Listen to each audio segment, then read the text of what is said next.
Hello everyone, स्वागत है आप सभी लोगों का इस वीडियो में। और आज मैं आप लोगों को बताने वाला हूं कि जीरो मेहनत, कोई ज्यादा मेहनत करने की जरूरत नहीं है। जितनी प्रिपरेशन आप लोग अपनी स्कूल के प्री बोर्ड के लिए या फिर बोर्ड एग्जाम के लिए कर लेंगे, उतनी ही मेहनत में आप लोग कैसे एक टॉपर की तरह लिख सकते हो, ये 5 पॉइंट में बताने वाला हूं।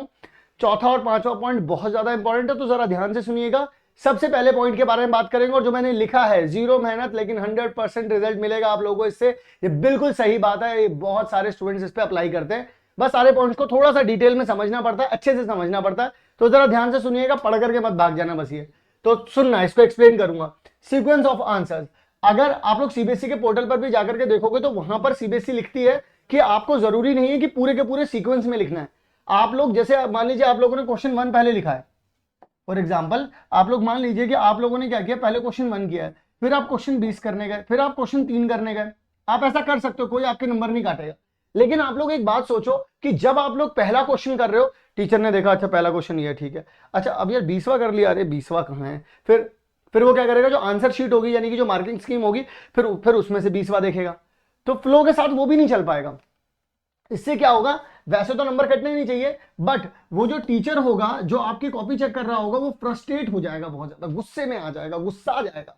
और अगर वो गुस्सा आ गया तो फिर कैसे होगा, कैसे काम चलेगा, फिर तो नंबर कट जाएंगे। तो अगर वो गुस्साए ना, उसके लिए आपको क्या करना है, आपको कोशिश करनी है। जरूरी नहीं है सब कुछ बिल्कुल सीक्वेंस हो, क्या पहले के बाद चौथा कर लो, तीसरा कर लो, तो बहुत ज्यादा गैप मत बनाओ, ठीक है।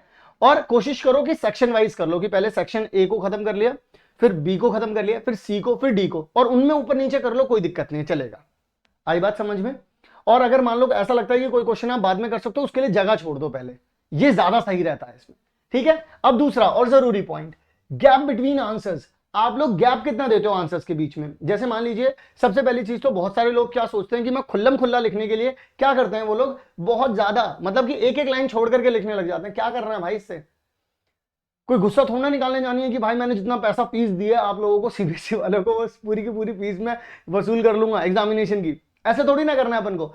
हम लोग एक लाइन के नीचे ही लिखते चले, लेकिन जैसे ही क्वेश्चन आए तो 2 लाइन छोड़ दो, 2 लाइन का गैप छोड़ दो, मतलब कि लिखा लिखा लिखा लिखा, फिर दो लाइन का गैप छोड़ा, फिर लिखा लिखा लिखा, फिर ये वाला भी आंसर हो, तो ताकि वो अलग से दिखें, बिल्कुल अलग से दिखें।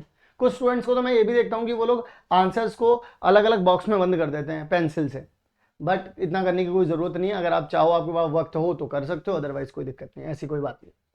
अब रफ वर्क के लिए आप सभी लोग जानते हैं, जो शीट होती है उस शीट का ये वाला हिस्सा, यहाँ पर रफ वर्क आप लोग कर सकते हो। साइंस का पेपर हो, मैथ्स का पेपर हो, उसमें तो बहुत ज्यादा जरूरत पड़ती है, तो आप उसमें तो कर ही सकते हैं। तो रफ वर्क कहीं और ले जाकर के ना करें। अब वो क्यों ना करें, उसके पीछे का भी एक रीजन होता है कि कभी कभी बहुत सारे लोग सोचते हैं कि शीट के बिल्कुल बैक में कर देंगे तो ज्यादा सही रहता है। उससे क्या होता है कि आप बार बार पीछे देखते हैं, फिर आगे देखते हैं, तो वहां से देख करके कैलकुलेशन यहाँ लिखने में गलती होने के चांसेस होते हैं। लेकिन वहीं अगर आप साइड में कर रहे हो तो उसके चांसेस जो होते हैं वो थोड़े से कम हो जाते हैं। तो आप लोग कोशिश ये करिएगा कि वहीं साइड में, जैसे यहाँ पर कैलकुलेशन चल रही है, यहाँ पर इस वाली इक्वेशन का सोल्यूशन निकालना, तो अगर आपने यहाँ पे कुछ किया तो यहाँ देख करके डायरेक्टली यहाँ पे लिख दोगे, तो इसे ज्यादा कम एफर्ट लगेंगे इसमें।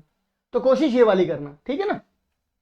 अब आप लोगों को अगर चाहिए 2023-24 की फॉर्मूला शीट, मैथ्स और साइंस में फिजिक्स, केमिस्ट्री, बायोलॉजी, इन सभी की फॉर्मूला शीट। फॉर्मूला शीट नहीं, मैं इसमें बता दूं, ये कॉन्सेप्ट शीट भी है ऑल्सो। यहां पर आपको कॉन्सेप्ट भी मिल जाएंगे और फॉर्मूलाज भी मिल जाएंगे, और ये बिल्कुल फ्री ऑफ कॉस्ट है। अगर आप लोगों को ये चाहिए तो आप लोग डिस्क्रिप्शन में जो पहला लिंक मिलेगा उसमें एक फॉर्म होगा, उस फॉर्म को फिल कर दीजिएगा, बिल्कुल फ्री है। हमारी टीम आपको खुद कॉल करके, मैसेज करके आपको ये पीडीएफ दे देगी, ठीक है। तो आपको क्या करना है, जस्ट फॉर्म को फिल कर देना है। अब बात करता हूं आप लोगों से चौथे और पांचवें पॉइंट के बारे में। चौथा पॉइंट क्या है, चौथा पॉइंट कहता है कि डायग्राम और फिगर्स के बारे में बात कर लेते हैं। कभी भी डायग्राम्स और फिगर्स बनाए तो ध्यान रखें, सबसे पहले तो ये पेंसिल से बनने चाहिए, पहली बात। दूसरी बात, अगर आप लोगों ने यहां पर एक रेक्टेंगल बनाया तो उसे नामांकन जरूर करें, यानी कि ए बी सी डी इस तरीके से नाम जरूर दें उसको। या फिर अगर साइंस में कोई बनाते हैं तो वहां पर लेबलिंग बोला जाता है इसको, तो लेबलिंग भी जरूर करें। अगर आप वो नहीं करोगे तो फिर वो लोग नंबर काट लेंगे आपके, वो यही बोलेंगे भाई ये क्या बनाया। तो इसके भी नंबर मिलते हैं, या फिर ये कहो कि नंबर कटते नहीं है एटलीस्ट, ठीक है। How to write subjective answer, CBSE खुद कहता है, अपने ही एक सर्कुलर में सीबीएसई ने कहा है कि अगर क्वेश्चन जो है वो 2 मार्क का है या फिर 2 से ज्यादा मार्क का है, 3 मार्क का, 4 मार्क का, 5 मार्क का, तो कोशिश करनी है कि उनको बुलेट पॉइंट्स में लिखें आप लोग। ऐसा नहीं करना है कि पैराग्राफ की तरह लिख रहे हैं, नहीं, आपको कोशिश करनी है 2 नंबर से ही शुरू हो जाता है। तो कोशिश करें कि आप पॉइंट्स में लिख पाएं। पॉइंट्स में लिखने से फायदा क्या होता है, टीचर जल्दी जल्दी सेग्रीगेट कर पाता है कि यार अगर 3 नंबर का है तो कम से कम 4 पॉइंट तो लिखे होने चाहिए, 2 नंबर का है 2-3 पॉइंट लिखे होने चाहिए, 5 नंबर का है तो ज्यादा पॉइंट्स लिखे होने चाहिए, 5-6 पॉइंट्स लिखे होने चाहिए। तो इससे पता चल जाता है।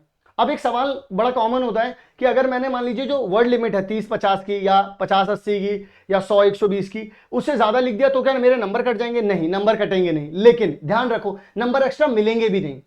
तो कोशिश करें कि आप उतनी ही वर्ड लिमिट में लिखें। अब दोबारा से रिवाइज करवा दूं आप लोगों को कि फॉर्मूला शीट अगर आपको चाहिए बिल्कुल फ्री ऑफ कॉस्ट है, फॉर्म फिल कर सकते हैं आप लोग। और इसी तरीके की काम की वीडियोस के लिए आप लोग एक और काम कर सकते हैं, चैनल को सब्सक्राइब कर लीजिए, वीडियो को लाइक कर दीजिए, अपने दोस्तों के साथ शेयर जरूर कर दीजिएगा। मैं मिलूंगा आप सभी लोगों से नेक्स्ट काम की वीडियो में, तब तक के लिए आप सभी लोग अपना ध्यान रखें। मिलते हैं नेक्स्ट वीडियो।